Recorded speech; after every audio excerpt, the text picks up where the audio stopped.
Assalamu alaikum, I'm Aisha and you're watching Samaa News. Here are today's headlines. Voters across the United States have headed to the polls to elect new leaders in 3 high-profile races. In New Jersey, Democrat Mickey Sherrill faces a tight contest against Republican Jack Ciattarelli in a race that's shattered spending records and is seen as a key test for both parties during the Trump presidency. In Virginia, Democrat Abigail Spanberger is fighting to keep the governor's office blue, with Trump's policies and the ongoing government shutdown shaping voter sentiment. Over in New York City, Democratic socialist Zohran Mamdani is up against former Governor Andrew Cuomo, who's running as an independent. Former President Barack Obama rallied Democrats over the weekend in New Jersey and Virginia, urging voters to push back against what he called Trump's lawlessness. US President Donald Trump has endorsed former New York Governor Andrew Cuomo for mayor of New York City and threatened to hold back federal funds to the city if Democratic candidate Zohran Mamdani wins the mayoral election on Tuesday. Trump has injected himself further into the race by crossing party lines to support Cuomo over Mamdani, and the Republican candidate Curtis Sliwa, who trails badly in public opinion polls in the heavily Democratic city. On the other hand, the US government shutdown has hit a record 35 days, matching the longest in American history. Federal workers, soldiers, and millions relying on food aid are going unpaid, while Congress remains in deadlock. Economists warn the shutdown could cost the US economy over $11 billion if it continues another week. Meanwhile, President Trump has said that food assistance for the poor will resume only once the government shutdown ends.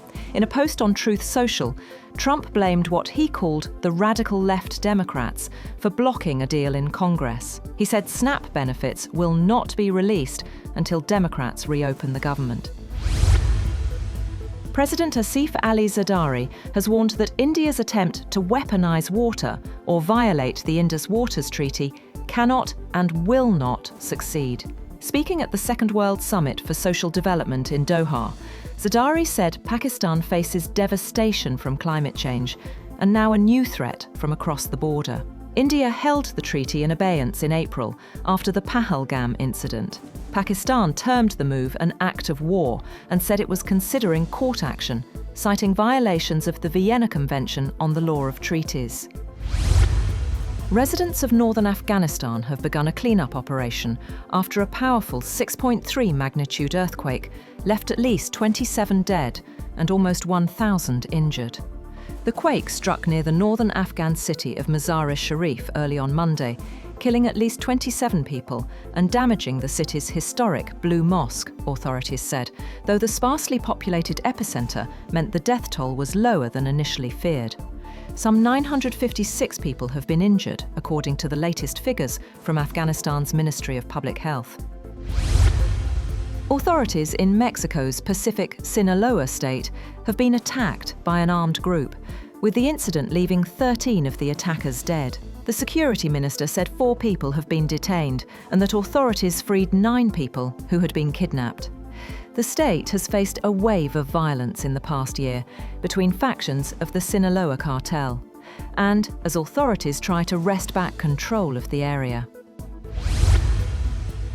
Ukrainian President Volodymyr Zelensky has visited troops near Dobropilya in eastern Ukraine and awarded soldiers at a frontline command post as fighting continues north of Pokrovsk. Zelensky said the visit focused on weapons, drone production, and the needs of brigades, including the Azov unit of Ukraine's National Guard. Separately, he said in a social media post that the European Commission's latest report shows Kyiv is confidently moving toward EU membership.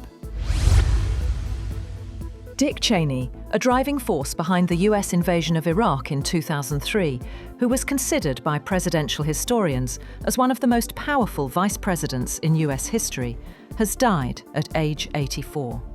Cheney died on Monday night from complications of pneumonia and cardiac and vascular disease. The Republican was already a major Washington player when then Texas Governor George W. Bush chose him to be his running mate in the 2000 presidential race that Bush went on to win. China's President Xi Jinping seeks to expand mutual investment with Russia and affirms Beijing's commitment to advance ties despite turbulent external conditions. Xi met the Russian Prime Minister in Beijing at the Great Hall of the People, a day after Chinese Premier Li Qiang held a meeting with Mishustin in Hangzhou, where Li said China wanted to strengthen cooperation with Russia and defend shared security interests. The Kremlin has highlighted the significance of Mishustin's visit at a time when Russia is under major Western sanctions over its war in Ukraine and looking to stem a recent slowdown in trade with China. Australia's Defence Minister says the country's Defence Force operations to protect its sea trade routes, including through the South China Sea, are becoming more risky as Beijing undertakes the biggest military build-up in the world today. Richard Marles said in an opening speech at a Navy conference, open sea lanes, including trade routes that go through the South China Sea and East China Sea, are at the core of Australia's national interest. And former footballer David Beckham has been knighted by King Charles at Windsor Castle for his services to sport and charity. The 50-year-old former England captain received the honour more than 2 decades after his first royal recognition. That's all for now. For more updates, visit www.samaa.tv. Thank you for watching Samaa News.